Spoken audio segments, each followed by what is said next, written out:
नमस्कार, राधे राधे। एजुकेशन के इस मंच पर हार्दिक स्वागत और अभिनंदन। हम पढ़ रहे हैं साइकोलॉजी और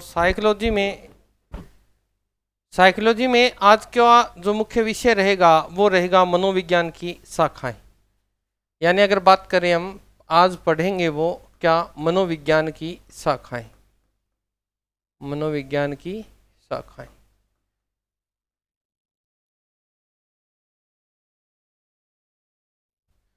मनोविज्ञान की शाखाओं के संदर्भ में बात करें तो मनोविज्ञान को मुख्यतः हम दो रूप में बांट सकते हैं। कितने रूपों में बांट सकते हैं? दो रूपों में मनोविज्ञान को हम बांट सकते हैं। नंबर एक की बात करूं, जहां पर सामान्य क्रिया हो, यानी सामान्य, तो हम इसे बोल सकते हैं सामान्य मनोविज्ञान। क्या बोल सकते हैं? सामान्य मनोविज्ञान। और दूसरी सामान्य से हटकर हो तो दूसरी को हम बोल सकते हैं असामान्य मनोविज्ञान।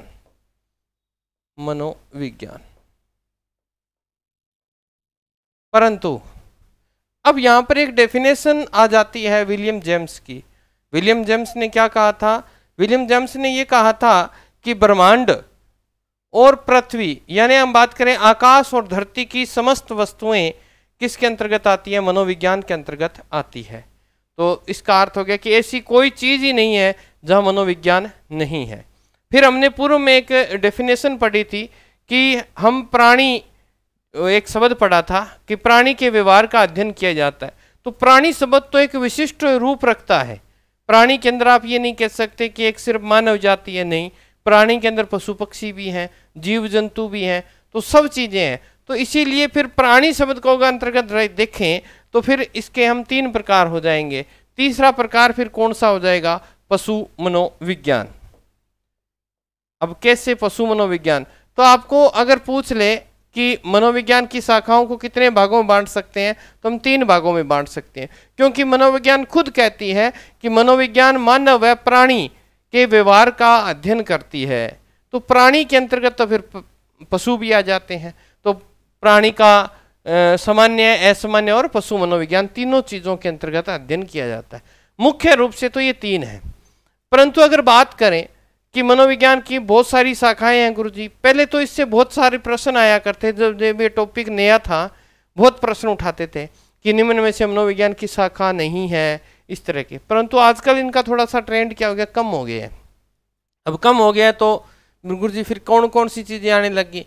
तो देखो, इनमें से अब चीजें तो आएंगी नहीं आएंगी, हम रिस्क नहीं लेंगे, फिर भी हम इनको याद कर लेते हैं। क्या कर लेते हैं? इनको याद कर लेते हैं। तो सबसे पहले अपन देखते हैं, ये तीन तो इनकी मुख्य शाखाएं हैं, ठीक है। अगर हम बात करें इसके अंतर्गत, सबसे पहले हम बात करेंगे नंबर एक की। नंबर एक पे हम पढ़ के आए पीछे, कौन सी? प्रयोगात्मक मनोविज्ञान। क्या पढ़ा हमने? प्रयोगात्मक मनोविज्ञान। प्रयोगात्मक मनोविज्ञान। अब ये प्रयोगात्मक मनोविज्ञान कैसी थी? क्योंकि 1879, कितना? 1889 के अंदर सर्वप्रथम विलियम वुंट ने जर्मनी के लिप्जिंग शहर में मनोविज्ञान की प्रथम प्रयोगशाला खोली थी। इसीलिए इन्हें प्रयोगात्मक मनोविज्ञान का जनक माना जाता है। अब प्रयोगात्मक मनोविज्ञान के अंतर्गत क्या चीजें आती हैं? प्रयोगात्मक जो मनोविज्ञान होती है उसके अंदर एक निश्चित दशा होती है, निश्चित परिस्थितियां होती हैं। उस निश्चित परिस्थितियों, निश्चित दशाओं के अंतर्गत हम किसी व्यक्ति का क्या करते हैं? निर्धारण करते हैं, उसके व्यवहार को जांचते हैं। तो बस सीधा सा अर्थ हो गया कि एक निश्चित मापदंड, निश्चित परिस्थितियां, निश्चित उद्देश्य के जहां अध्ययन किया जाए वो कौन सी मनोविज्ञान? प्रयोगात्मक मनोविज्ञान कहलाती है। तो प्रयोगात्मक मनोविज्ञान को हम आगे अगर पढ़ना चाहे तो इन्हें दो भागों में बांट सकते हैं। प्रयोगात्मक मनोविज्ञान को एक तो पशुओं पर प्रयोग किए जाते हैं, तो एक तो हो जाएगी पशु प्रयोगात्मक मनोविज्ञान, या हम सीधा ही कह देते हैं ये लो पशु मनोविज्ञान। तो आगे ना वही बात, कौन सी बात? जो मैं यहाँ तीसरा पॉइंट करवा के गया था। और उसके बाद में आ जाता है मानव मनोविज्ञान। मानव मनोविज्ञान। अब देखिए, ये गुरुजी आपने क्यों लिखा? जितने भी आज तक हम विज्ञान की बात करें या साइकोलॉजी की बात करें, तो पहले जितने भी प्रयोग हुए हैं, एक्सपेरिमेंट हुए हैं, सब किस पे होते हैं? पशुओं पे होते हैं। और पशुओं जैसा ही व्यवहार, क्योंकि हम भी पहले क्या थे? पशु थे। धीरे धीरे हमारे व्यवहार में क्या हुआ है? परिवर्तन हुआ है। तो कहते हैं अगर पशु पर अप्लाई करेंगे तो उसके बाद वो मानव जीवन पर अप्लाई करेंगे तो इजी हो जाता है। इसलिए सबसे पहले किस पे प्रयोग किया जाता है? पशुओं पर। तो पशु मनोविज्ञान और उसके बाद में क्या आ जाएगा आपका? मानव मनोविज्ञान। तो यहाँ तो 3 हो गए, 1 2 और 3, 3 तो यहीं पर होगी। तो ये बात आप ध्यान रखेंगे। अब प्रयोगात्मक मनोविज्ञान है। प्रयोगात्मक मनोविज्ञान को एक मनोविज्ञान और भी बोल देते हैं कई विद्वान, इसे औपचारिक मनोविज्ञान भी बोल देते हैं। कौन सी मनोविज्ञान बोलते हैं इसे? औपचारिक मनोविज्ञान भी बोल देते हैं। तो ध्यान रखिएगा, ये प्रयोगात्मक मनोविज्ञान के संदर्भ में मैंने महत्वपूर्ण तथ्य आपको बताने का प्रयास किया था। तो इतनी बात तो आप याद रख ही लेंगे। नंबर 2 की बात करें। नंबर 2 है आपकी शिक्षा मनोविज्ञान। कौन सी मनोविज्ञान? शिक्षा मनोविज्ञान। अब ये देखिए, शिक्षा मनोविज्ञान ऐसी मनोविज्ञान जहां पर शैक्षणिक परिस्थितियों में, जहां पढ़ाई संबंधी बात हो रही है, शैक्षणिक परिस्थितियों में मानव व्यवहार का क्या किया जाता है? अध्ययन किया जाता है। वो कौन सी मनोविज्ञान है? शिक्षा मनोविज्ञान है, जिसके संदर्भ में हमने पूर्व की क्लास में पढ़ लिया होगा क्या कि शिक्षा मनोविज्ञान का उद्भव 1900 में हुआ। किसके प्रयासों से? थोरनडाइक के प्रयासों से। परंतु 1920 के अंदर शिक्षा मनोविज्ञान एक स्वतंत्र विषय के रूप में उभर कर सामने आई। तो ये बात आप ध्यान रखेंगे। शिक्षा मनोविज्ञान के अंतर्गत शैक्षणिक परिस्थितियों में मानव व्यवहार का क्या किया जाता है? अध्ययन किया जाता है। नंबर 3 की बात करें तो यहाँ मैंने आपको करवा दिया। वैसे तो ये आप यहाँ पर संख्या बढ़ाने के लिए लिख सकते हो, सामान्य मनोविज्ञान। थोड़ा सा इसको मैं समझा देता हूँ आपको, ताकि आपको कहीं भी कोई दिक्कत ना आए। और दूसरी है असामान्य मनोविज्ञान। कि है क्या ये? देखो, सामान्य मनोविज्ञान की बात करें जहां पर सामान्य दिनचर्या प्रकृति के नियमानुसार कार्य हो, यानी जो सारी दुनिया कर रही है वैसा कार्य आप कर रहे हो, तो सामान्य मनोविज्ञान है। यानी व्यक्ति का व्यवहार कैसा है, उसका नेचर कैसा है, नॉर्मल चीजें जो आपके जीवन में। और जो अननॉर्मल हो जाएगा तो फिर क्या होगी? असामान्य होगी। एक व्यक्ति, जैसे हम सारे सीधे चलते हैं, एक व्यक्ति पैरों के बल न चलकर सिर के बल चलता है, तो वो कौन सी मनोविज्ञान है? असामान्य मनोविज्ञान है। हम जैसे मंदिर जाते हैं, सभी लोग मंदिर जाते हैं तो हाथ जोड़ते हैं, सभी सामान्य मनोविज्ञान है, क्योंकि सारे लोग ऐसा कर रहे हैं। परंतु एक व्यक्ति जाकर गाड़ियां निकालता है मंदिर के सामने, तो फिर वो कौन सा विषय आ जाएगा? वो असामान्य मनोविज्ञान के अंतर्गत। यानी जो कार्य प्रकृति से या स्वभाव से हटकर हो, जिस व्यक्ति का, बालक का किसी भी प्रकार का व्यवहार सामान्य व्यवहार से क्या हो? अलग हो, तो उसका अध्ययन किसके अंतर्गत करेंगे? असामान्य मनोविज्ञान के अंतर्गत किया जाएगा। नंबर 5 की बात हो रही है। नंबर 5 में मैं लिख देता हूं पर्सनली, व्यक्तिगत भी कह सकते हो आप इसे, व्यक्तिगत मनोविज्ञान। कई विद्वान इसे व्यक्तिगत कहते हैं और अलग अलग पढ़ाते हैं। नहीं, बात एक ही है। कैसे? व्यक्तिगत कह दूं या व्यक्तित्व मनोविज्ञान कह दूं तो बात तो फिर वही रहेगी। कैसे रहेगी? अभी देखो, व्यक्तित्व मनोविज्ञान यानी मनोविज्ञान क्या कहती है? मनोविज्ञान ये कहती है कि प्रत्येक जो प्राणी है ना, उसकी अलग विशेषता है। वो एक जैसा व्यवहार नहीं कर सकता। 2 सगे बहन भाई हैं, उनका व्यवहार भी क्या है? अलग अलग है। 2 जुड़वा भाई हैं, उनका व्यवहार भी क्या है? अलग अलग है।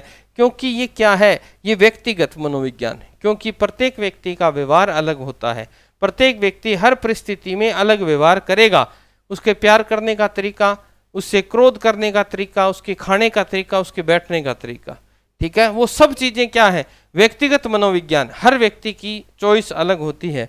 उसी तरह व्यक्तित्व, पर्सनैलिटी, यानी नकाब, मुखौटा, नकली चेहरा, ये सब चीजें क्या है? हर व्यक्ति की पर्सनैलिटी अलग होगी। वो हर चीज उसकी अलग होगी। रुचि उसकी अलग हो जाएगी, अभिरुचि, उसकी क्षमता। एक व्यक्ति 4 घंटे काम कर सकता है, एक व्यक्ति 2 घंटे कर सकता है, तो वो कितना ही हो, तो हर व्यक्ति का व्यक्तित्व मनोविज्ञान या व्यक्तिगत मनोविज्ञान अलग अलग होगा। ये बात आप यहाँ ध्यान रखेंगे। नंबर 6 की बात करें, हम इसे समाज मनोविज्ञान भी बोल सकते हैं और सामाजिक मनोविज्ञान भी बोल सकते हैं। ये बात आप ध्यान रखेंगे। क्या बोल सकते हैं? समाज। और समाज क्या होता है? समाज हमेशा ध्यान रखिएगा, अकेला व्यक्ति समाज का निर्माण नहीं कर सकता। समाज का या भाषा की बात करें तो भाषा या समाज के लिए हमें 2 व्यक्तियों की आवश्यकता पड़ती है, ताकि हम अपने विचारों का आदान प्रदान कर सकें। जब हम आदान प्रदान करेंगे विचारों का, तो विचारों में क्या आएगी? विषमता आएगी। तो ध्यान रखिएगा, वही समाज का क्या करती है? निर्माण करती है।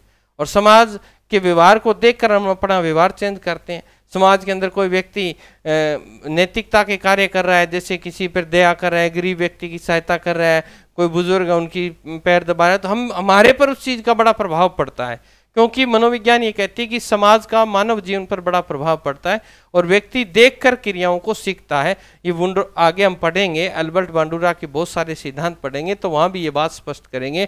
तो समाज मनोविज्ञान का अर्थ है समाज एक दर्पण है जिसमें जो चीज़ दिखती है व्यक्ति वैसा ही करने का प्रयास करता है। चलिए नेक्स्ट हम बात करेंगे समाज के बाद की बात करें तो उसके बाद में आपकी आती है बाल मनोविज्ञान। क्या आती है? बाल मनोविज्ञान। अब बाल मनोविज्ञान की बात करें तो बाल मनोविज्ञान किसे कहते हैं?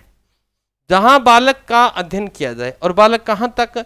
आपके जन्म से लेकर 12 वर्ष की आयु तक के बालक का अध्ययन किया जाता है इसके अंदर, कि उस दौरान उसके बैठने का तरीका क्या था, वो किस प्रकार के एनवायरनमेंट में रह रहा है, उस पर किस जेनेटिक प्रभाव आया कि नहीं आया, ये चीज़ें, कि उसके व्यवहार में क्या परिवर्तन है, उसके माता पिता है क्या वो वैसा ही है, पढ़ने में कैसा है, उसके कितने दिनों में वो चलना सीखा, कितने में बैठना सीखा, सब चीज़ों का अध्ययन बाल मनोविज्ञान के अंतर्गत किया जाता है। फिर ये तो हम पढ़ेंगे, कंप्लीट ही पढ़नी है अपने को। फिर उसके बाद में देखो किशोर मनोविज्ञान। किशोर मनोविज्ञान, एडोलसेंस जिसे बोलते हैं ना, किशोर अवस्था, उसकी बात कर रहा है ये, एडोलसेंस। अब देखो किशोर मनोविज्ञान, इसमें किशोर का अर्थ है कि 12 के बाद में जैसे किशोर अवस्था शुरू हो जाती है तो उस अवस्था का अध्ययन किया जाता है कि उस अवस्था में बालक के मन में क्या संवेग उठते हैं, वो किस प्रकार की मित्रता करता है, उसका मानसिक विकास किस प्रकार होता है, उसका शारीरिक विकास किस प्रकार होता है, वो समाज में किस प्रकार के लोगों से बैठ रहा है, अर्थात सामाजिक विकास किस प्रकार हो रहा है, उसका संज्ञानात्मक विकास किस प्रकार हो रहा है, उसका नैतिक विकास किस प्रकार हो रहा है, उसका भाषात्मक विकास किस प्रकार हो रहा है। सब चीज़ों का अध्ययन हम किसके अंतर्गत करते हैं? किशोर मनोविज्ञान के अंतर्गत करते हैं। नेक्स्ट की बात करें तो नेक्स्ट आती है आपकी प्रौढ़ मनोविज्ञान। कौन सी? प्रौढ़ मनोविज्ञान। अब प्रौढ़ मनोविज्ञान का अगर मनोविज्ञान के संदर्भ में देखें तो 18 वर्ष के बाद की जो आयु है प्रौढ़ की है, और हकीकत में बालक का जो 18 वर्ष के बाद जो बिहेव यानी व्यवहार जो परिवर्तन होता है, पहले वो नटखटी बातें कर लेता था 18 वर्ष तक, अब वो जब बोलेगा ना तो पहले शब्दों को पूरा तोलेगा और उसके बाद ही बोलेगा, अर्थात उसमें मेच्योरिटी जिसे बोलते हैं ना, प्रौढ़ता आनी शुरू हो जाती है, बातों के अंदर उसके वजन आना शुरू हो जाता है और वो इस तरह की बातें करता है।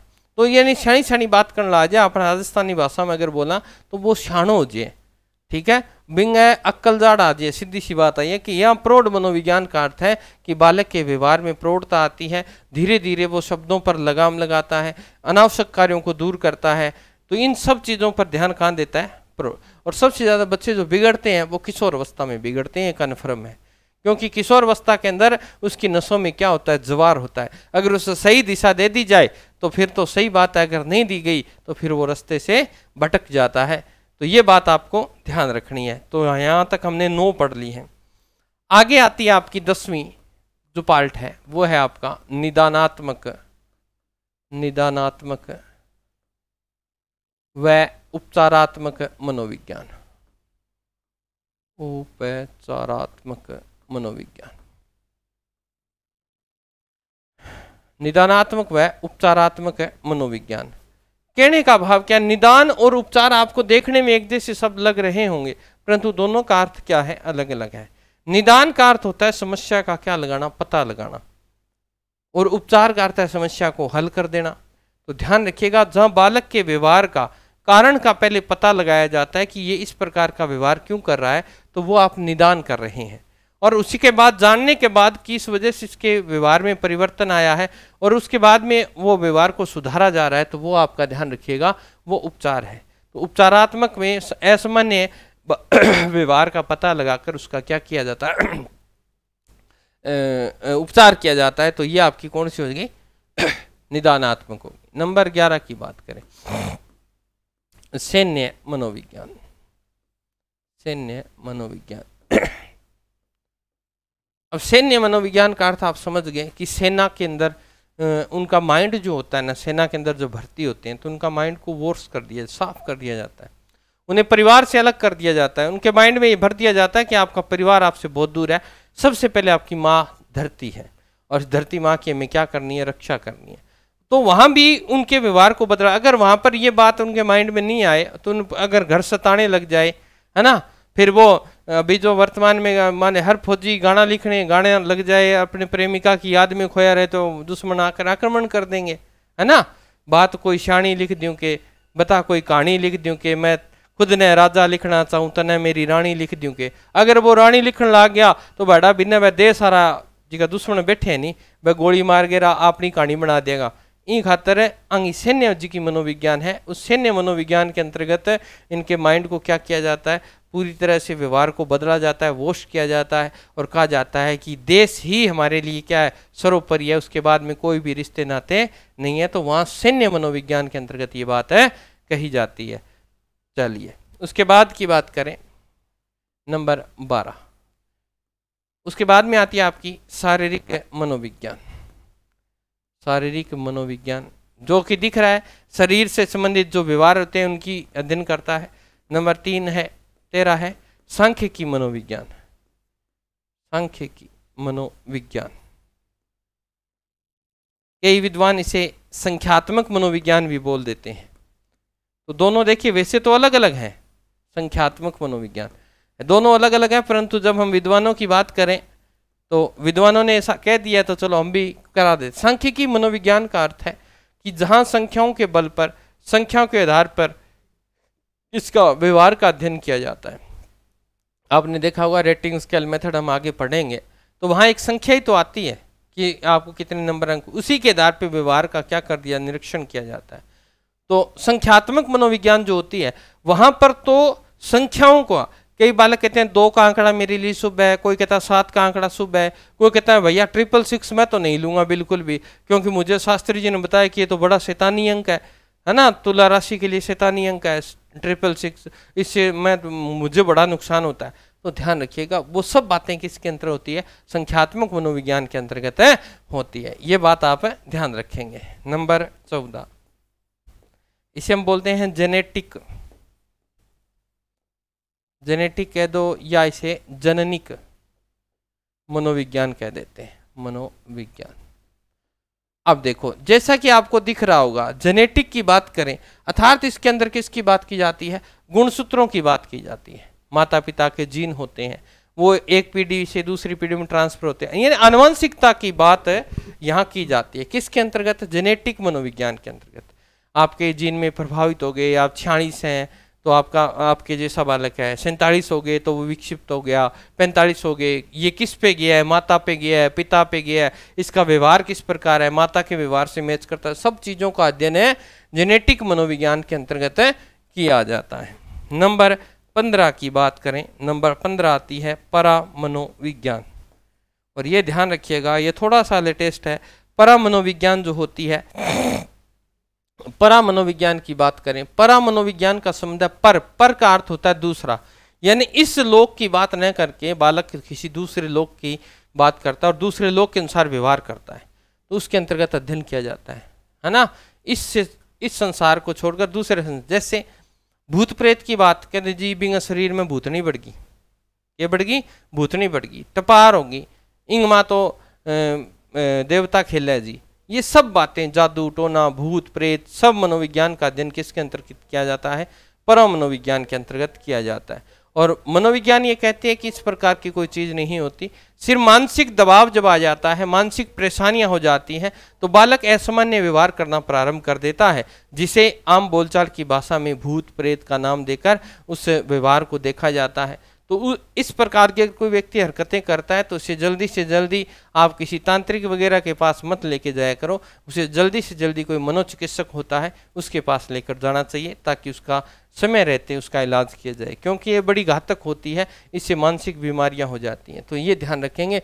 परा मनोविज्ञान जो होती है वो किसका करती है, जादू टोना भूत प्रेत, ठीक है, भूत प्रेत आदि का क्या करती है, अध्ययन करती है, ठीक है। और अगर ये पूछ ले आपको कि सर्वप्रथम इसका अध्ययन किसने किया था, परा मनोविज्ञान का सर्वप्रथम अध्ययन किसने किया था, तो ध्यान रखिएगा इसका अध्ययन करने वाले विद्वान थे J.B. राइन। जेबी राइन ने सर्वप्रथम इस परामनोविज्ञान के क्षेत्र में कार्य किया है। तो ये बात आपको ध्यान रखनी है। 15 नंबर आपका कौन सी मनोविज्ञान हो गई, ये होगी। अब अपन नेक्स्ट आगे चलते हैं, 16 नंबर की बात करेंगे। 16 नंबर में हम बात करें तो व्यवहारिक मनोविज्ञान। अब ये बात आपको समझने वाली है कि व्यवहारिक मनोविज्ञान का अर्थ क्या है। अब मैं ये चीजें आपको बता दूं कि अगर कोई प्रश्न बनेगा या तो परामनोविज्ञान से बन जाएगा या फिर यहां से बनेगा, कन्फर्म बनेगा। व्यवहारिक मनोविज्ञान की बात करें कि जहां व्यवहार को क्या किया जाएगा, आपके व्यवहार को नोट किया जाएगा, विश्लेषण किया जाएगा व्यवहार का कि व्यक्ति किस प्रकार का व्यवहार कर रहा है। और विश्लेषण कब किया जाता है, जब एक से अधिक वस्तुएं होंगी। यानी यहां पर अगर मैं बात करूं व्यवहारिक की, तो व्यवहार कहाँ चेक हो सकता है, बड़ी बड़ी कंपनियां हैं, वहां बहुत सारे लोग काम करते हैं, सबका व्यवहार क्या है, अलग अलग है। आपके बॉस का स्वभाव अलग है, आपके मैनेजर का स्वभाव अलग है, आपका जो सुपरवाइजर है उसका स्वभाव अलग है, सबका क्या है, स्वभाव अलग अलग है। तो वो सब चीजें क्या है, व्यवहारिक मनोविज्ञान के अंतर्गत अपन पढ़ेंगे, जहाँ व्यवहार का क्या किया जाता है, अध्ययन किया जाता है। तो सबसे पहले अपन इसके अंतर्गत पढ़ेंगे औद्योगिक मनोविज्ञान। कौन सी पढ़ रहे हैं, औद्योगिक मनोविज्ञान। मनोविज्ञान वैसे तो इसका कोई अथाय नहीं है, कितने प्रकार पढ़ लो चाहिए, परंतु अपने पेपर की दृष्टि से पढ़ेंगे। तो औद्योगिक मनोविज्ञान क्या है।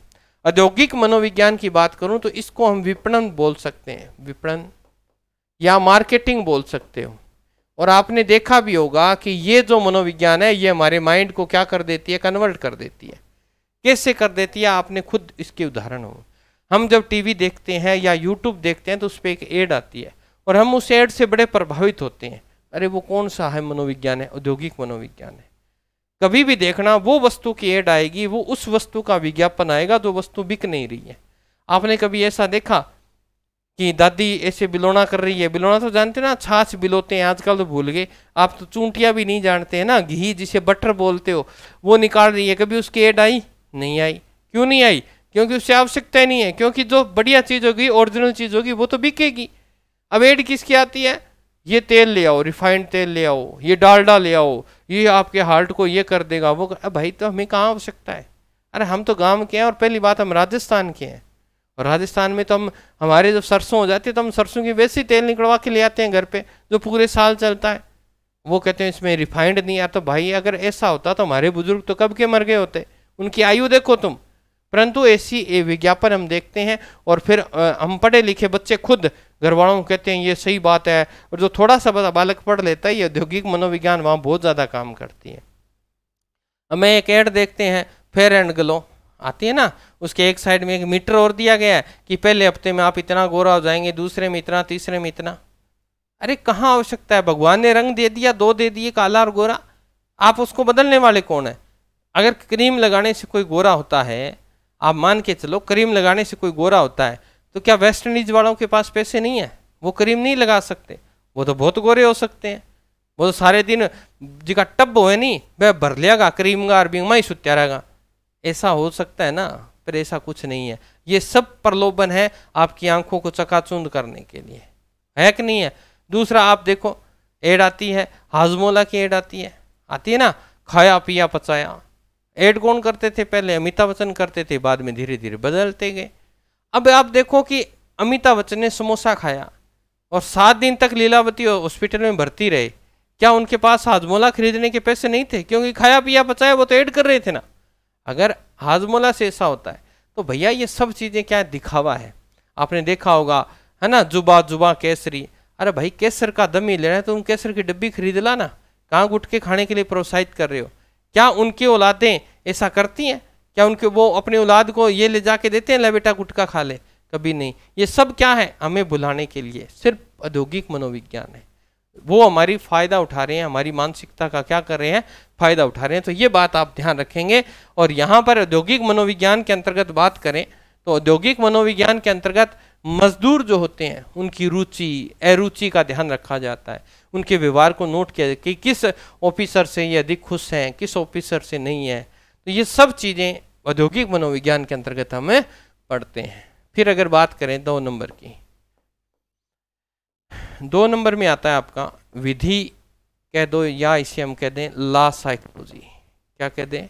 ला साइकोलॉजी अर्थात मनोविज्ञान। कानून, कानून जो मनोविज्ञान है, विधि जो है कानून है। क्या कानून सबके लिए एक जैसे बनाए गए हैं? बिल्कुल एक जैसे बनाए गए हैं, परंतु कानून का अप्लाई जब होता है वो अलग अलग तरीके से होता है। क्या होता है?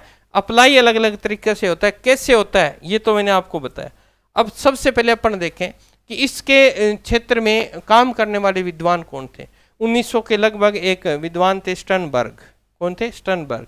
द आई विटनेस नाम से इनकी एक पुस्तक आई थी।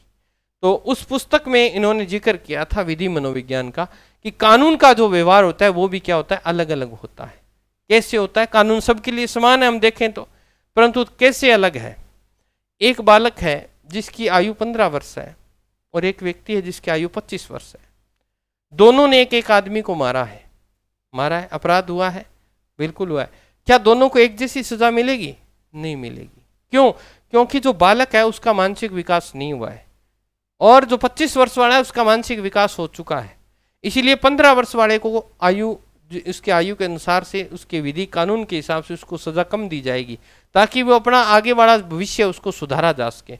उसे बाल सुधार गृह में रखा जाएगा और 25 वाले को जेल में रखा जाएगा। अगर हम बाल सुधार वाले को 25 वाले के साथ रख दें तो उस बालक के व्यवहार में, उसमें पश्चाताप कभी नहीं आएगा और उसका व्यवहार और बिगड़ जाएगा। ओके, एक कत्ल करिए कोई दिक्कत को नहीं, अब जमानत होगी और हो जाएगी, तो उसकी मानसिकता बिगड़ जाएगी। इसीलिए उनके व्यवहार को अलग तरीके से रखने के लिए उनका जेल ही अलग बनाई गई है। तो ये बात आप ध्यान रखेंगे विधि मनोविज्ञान के अंतर्गत। फिर 3 नंबर की बात करें, सी, फिर आता है अपराध मनोविज्ञान। कौन सा आता है बेटा? अपराध मनोविज्ञान। और इसके आपको पूछ सकता है अपराध मनोविज्ञान के जनक कौन है।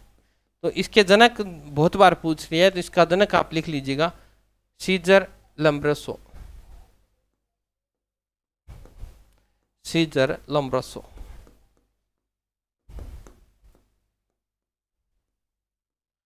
सीजर लम्ब्रोसो। सीजर लम्ब्रोसो ने अपराध मनोविज्ञान का क्या किया? अध्ययन किया है। सबसे पहले इन्होंने इस चीज पर अध्ययन किया और इसके अंदर आपको दिख ही रहा है जो मैंने बालक वाली आपको बात बताई है, वो इस शाखा के अंतर्गत जो असमायोजित बालक होते हैं या कुसमायोजित बालक जो होते हैं वो अपराध को जन्म देते हैं, है ना।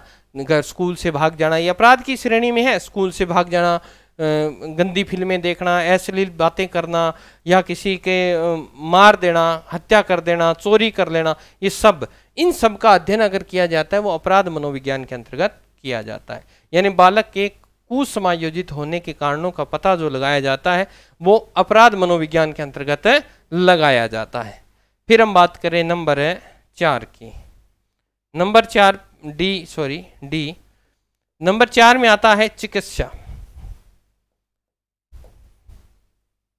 चिकित्सा व सैनिक मनोविज्ञान। सैनिक। अब देखो जो मेडिकल साइंस है वहां पर भी मनोविज्ञान है। देखो कितनी बड़ी बात है, मेडिकल साइंस में भी मनोविज्ञान है। वहां क्या किया जाता है? मानव के व्यवहार। जब हम किसी डॉक्टर के पास जाते हैं तो सबसे पहले जाते ही वो हमारे व्यवहार को नोट करता है, आपकी बाजू को पकड़ता है, नाड़ी को देखता है, आपसे बात करता है, वो पता लगाता है कि इसे वास्तव में कितनी पीड़ा है, कितने के दर्द से ये जूझ रहा है, और फिर वो ध्यान लगाता है। और हमारा भी साइकोलॉजी जो है ना वो हमारी चिकित्सा से जुड़ी हुई है। आप कितने बड़े डॉक्टर के पास चले जाएं, अगर आपके माइंड में ये सेट हो गया कि मैं तो किसी, जैसे गांव में कोई पर्टिकुलर है कि मैं तो डॉक्टर मनप्रीत से ही सही होऊंगा, तो भाई साहब आप कहीं चले जाना वो डॉक्टर मनप्रीत से ही सही होगा। आप जोर लगा लेना, आप दुनिया के किसी बढ़िया से बढ़िया हॉस्पिटल में चले जाना, अगर आपको एक बार आप उससे सही हुए हो तो आपके माइंड में उस व्यक्ति की छवि बन गई कि मैं कहीं भी चला जाऊं मुझे किसी की दवाई शूट नहीं करेगी, मुझे तो भाई उसी, यानी कोई डॉक्टर का नाम मनप्रीत है, मुझे तो उस मनप्रीत की दवाई लगेगी और किसी डॉक्टर की दवाई नहीं लगेगी। तो ये क्या है? साइकोलॉजी है। कुछ समय पहले आपने देखा होगा एक दवाई चला करती थी पूरे भारत के अंदर, सर दर्द हो रहा है एक ही गोली, पेट दर्द हो रहा है वही गोली, कान दर्द हो रहा है वही गोली, बुखार होगी वही गोली, यानी किसी भी प्रकार की बीमारी हो जाए वो एक ही गोली। और वो गोली कौन सी थी? हरे पत्ते वाली गोली। जब तक वो गोली नहीं लेते थे माइंड में रहता था मेरे तो फायदा ही नहीं होगा। तो ये साइकोलॉजी तो है जो किसी एक व्यक्ति पर निर्धारित कर दी जाती है। सैनिक मनोविज्ञान का अर्थ है सैन्य। आपको निद्रा कब आती है? जब आपका माइंड रिलैक्स हो जाता है, और जब तक दिमाग में आपकी टेंशन चलती है वो मनोविज्ञान आपको नींद आने नहीं देती, आपका व्यवहार आपको नींद आने नहीं देता। तो ये मनोविज्ञान की मुख्य मुख्य क्या थी? शाखाएं थी। ये आपको ये आपको क्या रखनी है? याद रखनी है। इतनी बात तो आप ध्यान रख सकते हो।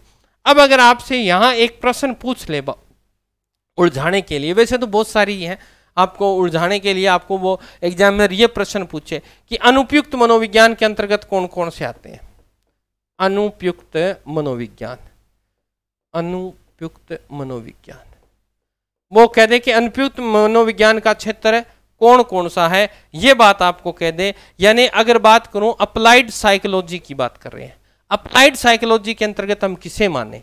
तो जहां पर व्यवहार का अध्ययन हो रहा है, यानी औद्योगिक मनोविज्ञान में एक से ज्यादा लोग रह रहे हैं, खेल सॉरी वो रह गया एक, तो खेल मनोविज्ञान रह गई आपकी 17 नंबर पे, मैं भूल गया बीच में, खेल मनोविज्ञान, खेल मनोविज्ञान भी इसी के अंतर्गत आ जाएगी। आपकी अंतरिक्ष वाली जो मनोविज्ञान है, स्पेसिक मनोविज्ञान जिसे बोलते हैं, वो भी यहीं आ जाएगी। सेना मनोविज्ञान, सेना एक आदमी की नहीं होती, यानी जहां ग्रुप आदमियों का समूह होगा वो सब कहाँ आएगा? अनुपयुक्त मनोविज्ञान के अंतर्गत। तो औद्योगिक मनोविज्ञान कह सकते हो, सेना मनोविज्ञान कह सकते हो, खेल मनोविज्ञान कह सकते हो, अपराध मनोविज्ञान कह सकते हो, चिकित्सा मनोविज्ञान कह सकते हो। ये सब चीजें किसके अंतर्गत आती हैं? अनुपयुक्त मनोविज्ञान के अंतर्गत आती हैं। तो यहाँ भी कंफ्यूज होने की आवश्यकता नहीं है। ये बात आपको मैंने इसलिए बताई है ताकि आपको कोई प्रश्न अगर किसी पुस्तक से, अध्यापक की पुस्तक से पूछ ले तो आपको कंफ्यूज नहीं होना है। सब चीजों का अध्ययन आपको यहाँ पर हम करवा रहे हैं। अब छोटा सा एक प्रश्न यहीं से और देख लेते हैं। अगर वो आपको ये पूछ ले कि मनोविज्ञान से संबंधित विषय कौन कौन से हैं, मनोविज्ञान से संबंधित विषय, यह आपकी एनसीईआरटी में प्रश्न पूछा गया है, संबंधित विषय कि मनोविज्ञान से संबंधित विषय कौन कौन से हैं। आपको यह प्रश्न अगर वो पूछ रहा है तो सबसे पहले तो अपने ये देख लेते हैं, दर्शन शास्त्र जो है ना, दर्शन शास्त्र ये मनोविज्ञान का ही विषय थी, यहीं से आई ना मनोविज्ञान, तो ये हो गई। दूसरी दर्शन शास्त्र के बाद आएगी आपकी अर्थशास्त्र, तो ये लो अर्थशास्त्र लिख दी मैंने। तीसरी अगर बात करूं तो समाज शास्त्र आ जाएगा, समाज शास्त्र है ना। फिर आ जाएगा राजनीति शास्त्र या राजनीति विज्ञान कह देते हैं इसे, राजनीति विज्ञान कह देते हैं। और क्या आ जाएगा? 5 नंबर की बात करें तो कंप्यूटर, कंप्यूटर विज्ञान भी इसी के अंतर्गत आ जाएगा। फिर 6 नंबर की बात करें ललित व कला, ललित व कला विज्ञान भी इसके अंतर्गत आ जाएगी। ठीक है। 7 नंबर की बात करें कौन सा रह गया? अब एक तो अभियंत्रिका रहेगी, इंजीनियर, अर्थ, दर्शन शास्त्र, अर्थशास्त्र, समाजशास्त्र, राजनीति शास्त्र, कंप्यूटर विज्ञान, और अच्छा एक आपकी रहेगी विधि और अपराध मनोविज्ञान, विधि और अपराध, अपराध विज्ञान, ये आपके एनसीईआरटी में बताए गए 9 विषय। और फिर उसके बाद में रहेगी आपकी आयुर्विज्ञान, आयुर्विज्ञान, ठीक है। आयुर्विज्ञान है, मेडिकल की बात कर रहा है ये, मेडिकल जिसे बच्चे बोलते हैं ना वो। फिर 9 नंबर में आपका इंजीनियरिंग वाला क्षेत्र रह गया, तो वास्तुकला, वास्तुकला और अभियांत्रिकी और अभियांत्रिकी, अभियांत्रिकी। तो ये बात आपको ध्यान रखनी है कि मनोविज्ञान से संबंधित ये विषय। अब आपसे मैं आग्रह कर रहा हूँ कि इतने वीडियो आपके सामने आ चुके हैं, अभी तक आपने कोई रिस्पांस नहीं दिया है, तो भाई ये भाई एक चैनल है छोटा सा अपना, इस चैनल को अगर आपने अभी तक विजिट नहीं किया तो एक बार ज़रूर विजिट करना। किसी भी प्रकार की आपको समस्या दिखती है तो इस चैनल पे आप मुझे बताएं, ठीक है। तो इस चैनल को जाकर आप विजिट करें, और किसी भी प्रकार की दिक्कत आ रही है तो आप वहाँ से अपनी वीडियो में कमेंट करके मुझे बताएं। तो आज के लिए इतना ही, मिलेंगे नेक्स्ट क्लास में, तब तक स्वस्थ रहें, मस्त रहें। जय राजस्थान, जय भारत।